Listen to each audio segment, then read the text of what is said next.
ಗೆಳೆಯರೆ, ನಿಮ್ಮೆಲ್ಲರ ಮಾವಿನಕಾಯಿ ಉಪ್ಪಿನಕಾಯಿ ಕಾರ್ಖಾನೆ ಒಳಗಡೆ ಹೋಗೋಣ. ಅತ್ಯಂತ ರುಚಿಕರವಾದ ಈ ಮಾವಿನಕಾಯಿ ಉಪ್ಪಿನಕಾಯಿಯನ್ನು ಹೇಗೆ ತಯಾರು ಮಾಡ್ತಾರೆ ಅಂತ ಕಣ್ಣಾರೆ ನೋಡೋಣ. ಮಾವಿನಕಾಯಿ ಉಪ್ಪಿನಕಾಯಿ ತಯಾರಿಕೆ ಮೊದಲ ಹಂತ ರಾ ಮ್ಯಾಂಗೋ ಕಲೆಕ್ಷನ್. ಪ್ರತಿದಿನ ಬೆಳಗ್ಗೆ ದೊಡ್ಡ ದೊಡ್ಡ ಟ್ರಕ್ಗಳು ಮಾವಿನಕಾಯಿಯನ್ನು ತುಂಬಿಸಿಕೊಂಡು ಕಾರ್ಖಾನೆಗೆ ತಗೊಂಡು ಬರ್ತಾರೆ.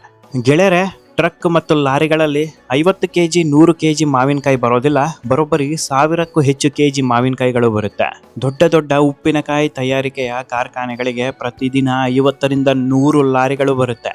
ಇನ್ನು ಸಣ್ಣ ಪುಟ್ಟ ಉಪ್ಪಿನಕಾಯಿ ತಯಾರಿಕೆಯ ಘಟಕಗಳಿಗೆ ಸುಮಾರು 2ರಿಂದ 3 ಲಾರಿಗಳು ಪ್ರತಿದಿನ ಬರುತ್ತೆ.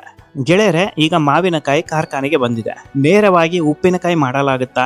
ಖಂಡಿತವಾಗಿಯೂ ಇಲ್ಲ. ಪ್ರತಿ ಒಂದು ಮಾವಿನಕಾಯಿಯನ್ನು ಪರೀಕ್ಷೆ ಮಾಡಲಾಗುತ್ತೆ.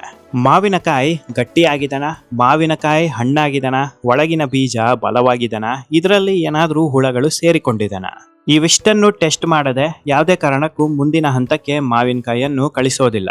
ಸ್ವಲ್ಪ ಯಾಮಾರಿದ್ರು, ಸ್ವಲ್ಪ ಎಡವಟ್ಟಾದ್ರೂ ಸಾವಿರಾರು kg ಉಪ್ಪಿನಕಾಯಿ ಹಾಳಾಗಿ ಹೋಗುತ್ತೆ, ಕಂಪನಿಗೆ ಲಾಸ್ ಆಗುತ್ತೆ. ಅಷ್ಟೆಲ್ಲ ಮಾವಿನಕಾಯಿ ವ್ಯಾಪಾರದಲ್ಲಿ ಕೆಟ್ಟ ಹೆಸರು ಬರುತ್ತೆ. ಗೆಳೆಯರೆ, ಪ್ರತಿದಿನ ಸಾವಿರಾರು kg ಲೆಕ್ಕದಲ್ಲಿ ಮಾವಿನಕಾಯಿ ಕಾರ್ಖಾನೆ ಒಳಗಡೆ ಬರುತ್ತೆ. ಸಾವಿರಾರು kg ಮಾವಿನಕಾಯಿಯನ್ನು ಹೇಗೆ ಚೆಕ್ ಮಾಡ್ತಾರೆ? ಒಂದೊಂದೇ ಮಾವಿನಕಾಯಿಯನ್ನು ಹೇಗೆ ಪರೀಕ್ಷೆ ಮಾಡ್ತಾರೆ? ಇದು ಖಂಡಿತವಾಗಿಯೂ ಒಂದು ಸುಲಭವಾದ ಹಂತ ಅಲ್ಲ, ಆದರೆ ಇದಕ್ಕೆ ಸುಲಭವಾದ ವಿಧಾನ ಕಾರ್ಖಾನೆ ಒಳಗಡೆ ಇರುತ್ತೆ. ಕಾರ್ಖಾನೆ ಒಳಗಡೆ ಪಾಸಿಂಗ್ ಕನ್ವೆ ಬೆಲ್ಟ್ ಅಂತ ಇರುತ್ತೆ. ಈ ಒಂದು ಬೆಲ್ಟ್ಗಳು ನಿಧಾನವಾಗಿ ಮುಂದಕ್ಕೆ ಸಾಗುತ್ತಾ ಇರುತ್ತೆ. ಈ ಒಂದು ಕನ್ವೆ ಬೆಲ್ಟ್ಗೆ ಮಾವಿನಕಾಯಿಯನ್ನು ಸುರಿತಾರೆ. ಬೆಲ್ಟಿನ ಎಡಭಾಗ ಮತ್ತು ಬಲಭಾಗದಲ್ಲಿ ಕಾರ್ಖಾನೆಯ ಸಿಬ್ಬಂದಿಗಳು ನಿಂತ್ಕೊಂತಾರೆ. ಕನ್ವೆ ಬೆಲ್ಟ್ ಅಲ್ಲಿ ಮಾವಿನಕಾಯಿ ಮುಂದಕ್ಕೆ ಸಾಗುತ್ತಾ ಇರುವಾಗ ವೇಗವಾಗಿ ಕಾರ್ಖಾನೆಯ ಸಿಬ್ಬಂದಿಗಳು ಮಾವಿನಕಾಯಿಯನ್ನು ಒಂದೊಂದಾಗಿ ಪರೀಕ್ಷೆ ಮಾಡಿಬಿಡ್ತಾರೆ. 1 ನಿಮಿಷದಲ್ಲಿ ಏನಿಲ್ಲ ಅಂತಂದ್ರೂ 20ರಿಂದ 25 ಮಾವಿನಕಾಯಿಯನ್ನು ಪರೀಕ್ಷೆ ಮಾಡ್ತಾರೆ. ಕೆಟ್ಟೋಗಿರುವ ಮಾವಿನಕಾಯಿ, ತೂತಾಗಿರುವ ಮಾವಿನಕಾಯಿ, ಹುಳ ಆಗಿರುವ ಮಾವಿನಕಾಯಿ, ಇಂಥ ಮಾವಿನಕಾಯಿಗಳನ್ನು ಹೊರಗಡೆ ಬಿಸಾಕ್ತಾರೆ. ಚೆನ್ನಾಗಿರುವ ಮಾವಿನಕಾಯಿಯನ್ನು ಕನ್ವೆ ಬೆಲ್ಟ್ ಮೇಲೆ ಮುಂದಕ್ಕೆ ಕಳಿಸ್ತಾರೆ. ಗೆಳೆಯರೆ, ಒಂದೇ ಒಂದು ಸಲ ಪರೀಕ್ಷೆ ಮಾಡೋದಿಲ್ಲ, ಬರೋಬ್ಬರಿ 10ರಿಂದ 15 ಸಲ ಪರೀಕ್ಷೆ ಮಾಡ್ತಾರೆ. ಮಾವಿನಕಾಯಿ ಪರೀಕ್ಷೆ ಅಂತ ಬಹಳ ಮುಖ್ಯ. ಯಾಕಪ್ಪ ಅಂತಂದ್ರೆ ಕೇವಲ ಒಂದೇ ಒಂದು ಕೆಟ್ಟು ಹೋಗಿರುವ ಮಾವಿನಕಾಯಿಯಿಂದ ಸಾವಿರಾರು kg ಉಪ್ಪಿನಕಾಯಿ ಕೆಟ್ಟು ಹೋಗುತ್ತೆ. ಕೇವಲ ಒಂದೇ ಒಂದು ಮಾವಿನಕಾಯಿ ಲಕ್ಷಾಂತರ ರೂಪಾಯಿ ವ್ಯಾಪಾರವನ್ನು ಹಾಳು ಮಾಡುತ್ತೆ, ಕಂಪನಿ ಮುಚ್ಚುವ ಹಂತಕ್ಕೆ ತಂದು ಬಿಡುತ್ತೆ. ಪರೀಕ್ಷೆಯಲ್ಲಿ ಪಾಸ್ ಆಗಿರುವ ಮಾವಿನಕಾಯಿಗಳು ಮುಂದಿನ ಹಂತಕ್ಕೆ ಹೋಗುತ್ತೆ. ಮುಂದಿನ ಹಂತ ಕ್ಲೀನಿಂಗ್ ಹಂತ. ಮಾವಿನಕಾಯಿ ಪರೀಕ್ಷೆ ಆಗಿದೆ, ಆದರೆ ಇದಿನ್ನು ಸ್ವಚ್ಛವಾಗಿಲ್ಲ. ಪ್ರತಿಯೊಂದು ಮಾವಿನಕಾಯಲ್ಲೂ ಧೂಳು, ಕಸ, ಕಡ್ಡಿ, ಮಣ್ಣು, ಬ್ಯಾಕ್ಟೀರಿಯಾ ಎಲ್ಲವೂ ಇರುತ್ತೆ. ಇವೆಲ್ಲವೂ ಸ್ವಚ್ಛವಾಗಬೇಕು. ದೊಡ್ಡ ದೊಡ್ಡ ಉಪ್ಪಿನಕಾಯಿ ತಯಾರಾಗುವ ಕಾರ್ಖಾನೆಯಲ್ಲಿ ಆಟೋಮೆಟಿಕ್ ವಾಷಿಂಗ್ ಮಷಿನ್ಸ್ಗಳು ಇರುತ್ತೆ. ಕನ್ವೆ ಬೆಲ್ಟ್ ಮೇಲೆ ಮಾವಿನಕಾಯಿ ಮುಂದಕ್ಕೆ ಹೋಗ್ತಾ ಇರುತ್ತೆ. ಈ ಒಂದು ವಾಷಿಂಗ್ ಮಷಿನ್ಸ್ಗಳು ಮಾವಿನಕಾಯಿ ಮೇಲೆ ನೀರನ್ನು ಚೆನ್ನಾಗಿ ಸ್ಪ್ರೇ ಮಾಡಿ ತೊಳೆಯುತ್ತೆ. ಕೇವಲ ಒಂದೇ ಸಲ ತೊಳೆಯೋದಿಲ್ಲ, ಸುಮಾರು 5ರಿಂದ 10 ಸಲ ತೊಳೆಯುತ್ತೆ. ಮಷೀನಿಂದ ಹೊರಗಡೆ ಸ್ಪ್ರೇ ಆಗುವ ಈ ಒಂದು ನೀರಿನ ಪ್ರೆಷರ್ ಬಹಳ ಕಮ್ಮಿ ಇರುತ್ತೆ, ಜಾಸ್ತಿ ಇರೋದಿಲ್ಲ. ಕೆಲವು ಮಾವಿನಕಾಯಿಗಳಲ್ಲಿ ಕಸ ಹಾಗೆ ಇರುತ್ತೆ, ಇನ್ನು ಕೆಲವು ಮಾವಿನಕಾಯಿಗಳಲ್ಲಿ ಕಸ ಕ್ಲೀನ್ ಆಗಿರುತ್ತೆ. ನೀರಿನ ಪ್ರೆಷರ್ ಯಾಕೆ ಜಾಸ್ತಿ ಇಡೋದಿಲ್ಲ ಅಂತ ನೋಡೋದಾದ್ರೆ, ನೀರಿನ ಪ್ರೆಷರ್ ಏನಾದರೂ ಜಾಸ್ತಿ ಆದ್ರೆ ಮಾವಿನಕಾಯಿ ತೂತಾಗುವ ಸಾಧ್ಯತೆ ಹೆಚ್ಚಿರುತ್ತೆ. ಮಾವಿನಕಾಯಿ ಏನಾದರೂ ತೂತಾಗಿ ಮಾವಿನಕಾಯಿ ಒಳಗಡೆ ನೀರು ಹೋದ್ರೆ ಉಪ್ಪಿನಕಾಯಿ ಮಾಡುವ ಮುಂಚೆನೆ ಮಾವಿನಕಾಯಿ ಮೆತ್ತಗೆ ಆಗಿಬಿಡುತ್ತೆ. ಹಾಗಾಗಿ ಸಾಕಷ್ಟು ಬಾರಿ ನಿಧಾನವಾಗಿ ತೊಳಿತಾರೆ. ಗೆಳೆಯರೆ, ಮತ್ತೊಂದು ಮುಖ್ಯವಾದ ವಿಚಾರ, ಯಾವುದೇ ಕಾರಣಕ್ಕೂ ಮಾವಿನಕಾಯಿಯನ್ನು ಸಾಧಾರಣ ನೀರಿನಿಂದ ತೊಳೆಯೋದಿಲ್ಲ, ಶುದ್ಧವಾದ RO ವಾಟರ್ ಇಂದ ತೊಳಿತಾರೆ. ನೀವಿನ್ನು ನನ್ನ official Facebook page Sudheendra Explorer ನ ಫಾಲೋ ಮಾಡಿಲ್ಲ ಅಂದ್ರೆ ಈಗಲೇ ಫಾಲೋ ಮಾಡಿ. Facebook page link description box ಅಲ್ಲಿ ಇರುತ್ತೆ, ಒಂದು ಸಲ ಚೆಕ್ ಮಾಡಿ. ಗೆಳೆಯರೆ, ಈಗ ಮಾವಿನಕಾಯಿ ಪರೀಕ್ಷೆ ಕಂಪ್ಲೀಟ್ ಆಗಿದೆ ಮತ್ತು ಸ್ವಚ್ಛವಾಗಿದೆ. ಮುಂದಿನ ಹಂತ ಕಟ್ಟಿಂಗ್ ಹಂತ. ಕಾರ್ಖಾನೆ ಒಳಗಡೆ ದೊಡ್ಡ ದೊಡ್ಡದಾದ ಕಟ್ಟಿಂಗ್ ಮಷಿನ್ಸ್ಗಳು ಇರುತ್ತೆ. ಈ ಒಂದು ಕಟ್ಟಿಂಗ್ ಮಷಿನ್ಸ್ಗಳು ಅತ್ಯಂತ ವೇಗವಾಗಿ ಮಾವಿನಕಾಯಿಯನ್ನು ಕಟ್ ಮಾಡಿ ಬಿಡುತ್ತೆ. ಗೆಳೆಯರೆ, ಉಪ್ಪಿನಕಾಯಿ ತಿನ್ನುವಾಗ ಉಪ್ಪಿನಕಾಯಿ ಬಾಟಲ್ ಒಳಗಡೆ ನೀವು ಗಮನಿಸಿರ್ತೀರ, 50% ಮಾವಿನಕಾಯಿ ಇರುತ್ತೆ, ಇನ್ನು 50% ತುಂಡಾಗಿರುವ ವಾಟೆಗಳು ಮಿಕ್ಸ್ ಆಗಿರುತ್ತೆ. ಸಾಕಷ್ಟು ಜನ ಅನ್ಕೊಂಡಿರ್ತೀರಾ ಈ ವಾಟೆಗಳನ್ನು ಯಾಕೆ ಬೆರೆಸ್ತಾರೆ ಅಂತ. ಉಪ್ಪಿನಕಾಯಿಗಳಿಗೆ ವಾಟೆ ತುಂಡುಗಳನ್ನು ಬೆರೆಸೋದಕ್ಕೆ 4 ಪ್ರಮುಖ ಮತ್ತು ಮುಖ್ಯವಾದ ಕಾರಣಗಳು ಇದೆ. ಗೆಳೆಯರೆ, 1ನೇ ಕಾರಣ ತೂಕ ಹೆಚ್ಚು ಮಾಡೋದಕ್ಕೆ.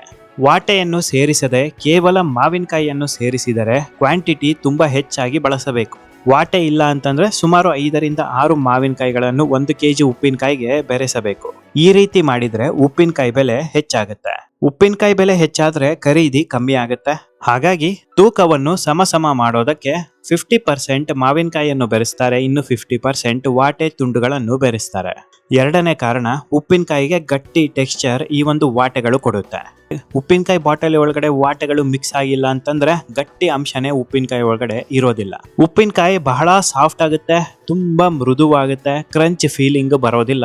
ವಾಟೆ ಇಲ್ಲ ಅಂತಂದ್ರೆ ಉಪ್ಪಿನಕಾಯಿ ಬೇಗ ಹಾಳಾಗುವ ಸಾಧ್ಯತೆ ಇರುತ್ತೆ.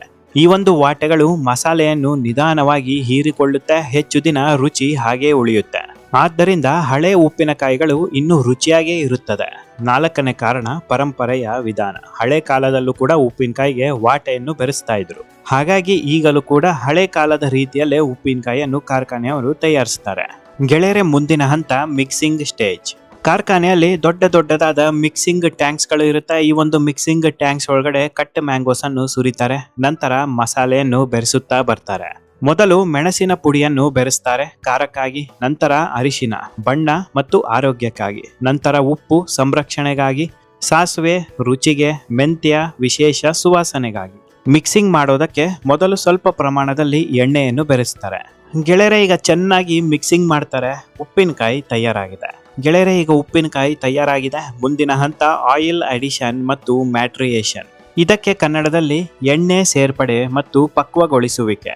ನೀವು ನೋಡಿರಬಹುದು, ಉಪ್ಪಿನಕಾಯಿ ಬಾಟಲಿ ಮೇಲ್ಭಾಗದಲ್ಲಿ ಯಾವಾಗಲೂ ಎಣ್ಣೆ ತುಂಬಿ ತುಳುಕುತ್ತಾ ಇರುತ್ತೆ. ಇಷ್ಟೊಂದು ಎಣ್ಣೆಯನ್ನು ಬೆರೆಸೋದಕ್ಕೆ ಒಂದು ಪ್ರಮುಖ ಕಾರಣ ಇದೆ. ಈ ಒಂದು ಎಣ್ಣೆ ಮಾವು ಕೆಡದಂತೆ ಕಾಯುತ್ತದೆ, ಬ್ಯಾಕ್ಟೀರಿಯಾ ಬೆಳೆದಂತೆ ತಡೆಯುತ್ತದೆ, ಉಪ್ಪಿನಕಾಯಿ ಹೆಚ್ಚು ದಿನ ಉಳಿಯಲು ಸಹಾಯ ಕೂಡ ಮಾಡುತ್ತೆ.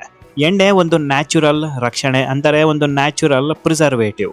ಮೊದಲು ಉಪ್ಪಿನಕಾಯಿಯನ್ನು ಪ್ಲಾಸ್ಟಿಕ್ ಕಂಟೈನರ್ಸ್ ಒಳಗಡೆ ತುಂಬಿಸ್ತಾರೆ. ನಂತರ ನಿಧಾನವಾಗಿ ಎಣ್ಣೆಯನ್ನು ಫಿಲ್ಲಿಂಗ್ ಮಾಡುತ್ತಾ ಬರ್ತಾರೆ.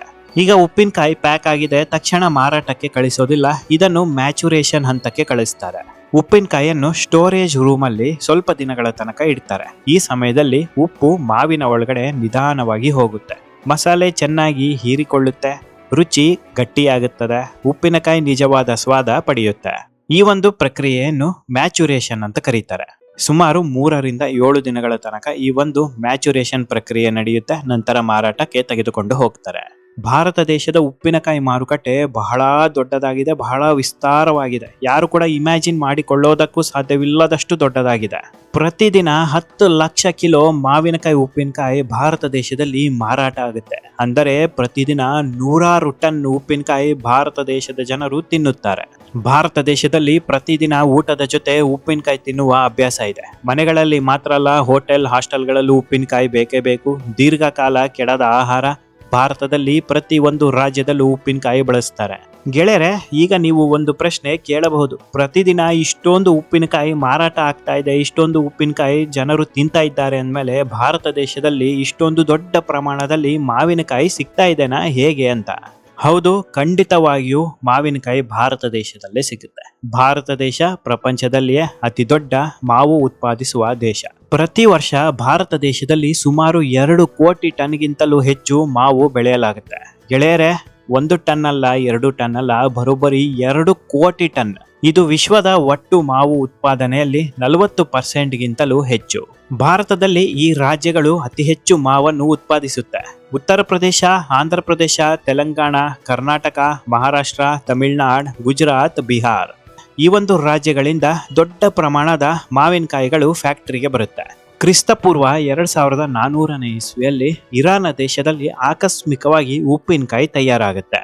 ಉಪ್ಪಿನಕಾಯಿ ತಯಾರಿಸಬೇಕು ಅಂತ ತಯಾರಿಸಿರಲಿಲ್ಲ, ಆಕಸ್ಮಿಕವಾಗಿ ತಯಾರಾಗುತ್ತೆ. ಆಗಿನ ಸಮಯದಲ್ಲಿ ಮಾವಿನಕಾಯಿ ಬಳಸಿಕೊಂಡು ಏನೋ ಮಾಡೋದಕ್ಕೆ ಹೋಗಿ ಮತ್ತೊಂದಾಗುತ್ತೆ, ಅದಾಗಿದ್ದು ಉಪ್ಪಿನಕಾಯಿ. ನಂತರ ಈ ಒಂದು ಉಪ್ಪಿನಕಾಯಿ ಪ್ರಪಂಚಾದ್ಯಂತ ಪ್ರಸಿದ್ಧಿ ಪಡೆದುಕೊಳ್ಳುತ್ತೆ.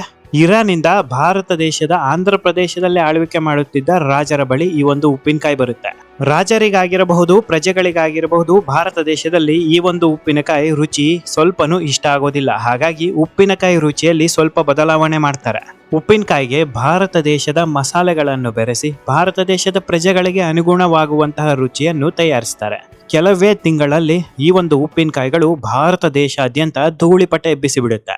ಭಾರತ ದೇಶದಲ್ಲಿ ಮಾವಿನಕಾಯಿ ಉಪ್ಪಿನಕಾಯಿ ಹೇಗೆ ಪ್ರಸಿದ್ಧಿನೋ ಅದೇ ರೀತಿ ಸೌತ್ ಕೊರಿಯಾದಲ್ಲಿ ಕಿಮಿಚಿ ಉಪ್ಪಿನಕಾಯಿ ಬಹಳ ಪ್ರಸಿದ್ಧ. ಈ ಒಂದು ಕಿಮಿಚಿ ಉಪ್ಪಿನಕಾಯಿ ಕ್ಯಾಬೇಜ್ ಮತ್ತು ರಾಡಿಶ್ ಇಂದ ಮಾಡಿರ್ತಾರೆ. ಅಮೆರಿಕದಲ್ಲಿ ಕುಕುಂಬರ್ ಪಿಕಲ್ಸ್, ಅಮೆರಿಕದಲ್ಲಿ 94% ಸೌತೆಕಾಯಿ ಉಪ್ಪಿನಕಾಯಿ ಮಾರಾಟವಾಗುತ್ತೆ. ಜಪಾನ್ ದೇಶದಲ್ಲಿ ಮಿಕ್ಸ್ಡ್ ವೆಜಿಟೇಬಲ್ ಉಪ್ಪಿನಕಾಯಿಗಳು ಬಹಳ ಪ್ರಸಿದ್ಧ. ಗೆಳೆಯರೆ, ಪ್ರಪಂಚದಲ್ಲಿ ಚಿತ್ರ ವಿಚಿತ್ರ ಉಪ್ಪಿನಕಾಯಿಗಳನ್ನು ಸೇವಿಸುವ ಒಂದು ದೇಶ ಇದೆ. ಯಾವುದು ಅಂತ ಯೋಚನೆ ಮಾಡಿ. ಈ ದೇಶ ಬೇರೆ ಯಾವುದು ಅಲ್ಲ, ಇದೇ ಚೈನಾ ದೇಶ. ಚೈನಾ ದೇಶದಲ್ಲಿ ಹಲ್ಲಿ ಉಪ್ಪಿನಕಾಯಿ, ಜಿರಳೆ ಉಪ್ಪಿನಕಾಯಿ ಬಹಳ ಪ್ರಸಿದ್ಧ. ಗೆಳೆಯರೆ, ನೀವಿನ್ನು ನನ್ನ official Facebook page Sudheendra Explorer follow ಮಾಡಿಲ್ಲ ಅಂದ್ರೆ ಈಗಲೇ ಫಾಲೋ ಮಾಡಿ. Facebook page link description box ಅಲ್ಲಿ ಇರುತ್ತೆ, ಒಂದು ಸಲ ಚೆಕ್ ಮಾಡಿ. ಉಪ್ಪಿನಕಾಯಿ ಕಾರ್ಖಾನೆಯ ವಿಡಿಯೋ ಹೇಗಿತ್ತು ಅಂತ ದಯವಿಟ್ಟು ಕಮೆಂಟ್ ಮೂಲಕ ತಿಳಿಸಿ. ನಿಮ್ಮ ಕಮೆಂಟಿಗೋಸ್ಕರ ನಾನು ಕಾಯುತ್ತಾ ಇರ್ತೀನಿ. ನಿಮ್ಮ ಅಮೂಲ್ಯವಾದ ಸಮಯವನ್ನು ಖರ್ಚು ಮಾಡಿ, ಲೈಕ್ ಮಾಡಿ, ಶೇರ್ ಮಾಡಿ, ಕಮೆಂಟ್ ಮಾಡಿದ್ದಕ್ಕೆ ನನ್ನ ಹೃದಯಪೂರ್ವಕ ಧನ್ಯವಾದಗಳು.